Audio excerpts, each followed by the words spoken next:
আহিছে পৰৱৰ্তী খবৰলৈ। কুৱেইটত অসমৰ যুৱকৰ ৰহস্যজনক মৃত্যু। হোজাইৰ নীলবাগান মোল্লাগ্ৰামৰ যুৱ ব্যৱসায়ীৰ ৰহস্যজনক মৃত্যু হৈছে কুৱেইটত। 13 ফেব্ৰুৱাৰীত কুৱেইটত এই ঘটনা সংঘটিত হৈছে।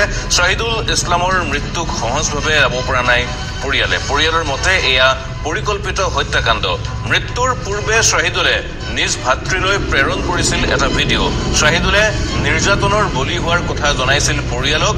আৰছাদ চৌধুৰীয়ে শ্বাহিদুলৰ বিৰুদ্ধে সন্দেহৰ আঙুলি পৰিয়ালৰ। ব্যৱসায়িক সংঘাতৰ বাবেই এই ঘটনাৰ সন্দেহ। শ্বাহিদুলক নিৰ্যাতন চলোৱাৰ কথা অস্বীকাৰ কৰিছে আৰছাদৰ পৰিয়ালে। শ্বাহিদুলৰ মৃতদেহ সোমবাৰে পুৱতি নিশা পায়হি বাসগৃহ। ঘটনাৰ ন্যায় বিচাৰি মুখ্যমন্ত্ৰীক আহ্বান। ভুক্তভোগীৰ পৰিয়ালৰ উচিত তদন্ত কৰি যাতে দোষীক কৰায়ত্ব কৰি শাস্তি প্ৰদান কৰিব পাৰে তাৰ কাৰণেই মুখ্যমন্ত্ৰীক আহ্বান জনাইছে ভুক্তভোগীৰ পৰিয়ালে। আমি প্ৰথমে যেতিয়া আমি শুনিছিলোঁ তেতিয়া আমি আকস্মিক বুলি ভাবিছোঁ, কিন্তু বৰ্তমান জনতাৰ সময়ত আমি যিটো এটা অডিঅ' পাইছোঁ সেই অডিঅ'টোৱে প্ৰমাণ কৰিছে যেন আৰছাদ নামৰ এজন ল'ৰাই মানে এই হত্যাৰ লগত জড়িত। তেওঁক হত্যা কৰা হৈছে আৰু এই হত্যাৰ লগত আৰছাদ নামৰ এই মানুহজন জড়িত হৈ আছে বুলি আমি এটা অডিঅ' যোগে আমি বস্তুটো প্ৰমাণ পাইছোঁ। কাৰণ এই যে যিমান মানুহ জনতাৰ উপস্থিত আছিল সকলো মানুহে এই বস্তুটো গম পাইছে।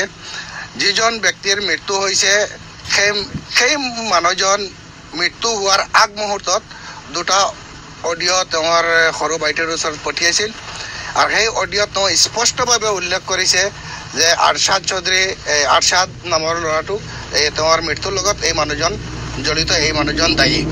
আমাৰ বাইক কুৱেইটত মৰিছে, আমিতো একো গম নাপাই পেলাই আমাৰ সৰু ভাইটোক হেৰিয়াত গৈছে, আপোনাৰ কুৱেইটত গৈছে তাক আনিবলৈ।